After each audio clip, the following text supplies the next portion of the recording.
Are you tired of that dead Discord server cluttering your sidebar? Learn how to delete it in under 2 minutes. First, open Discord and select the server. Then, we'll walk through the settings to permanently delete it. First, open Discord on your computer or browser.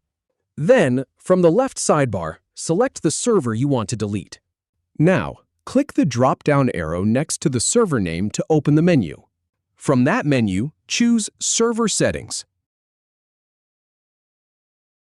In the Server Settings, scroll down and click Delete Server.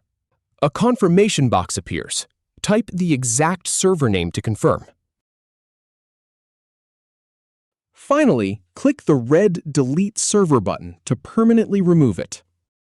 If you have any feedback or if any info is inaccurate, please leave a comment below. We'll do our best to answer or redo the video if needed. Thanks for watching.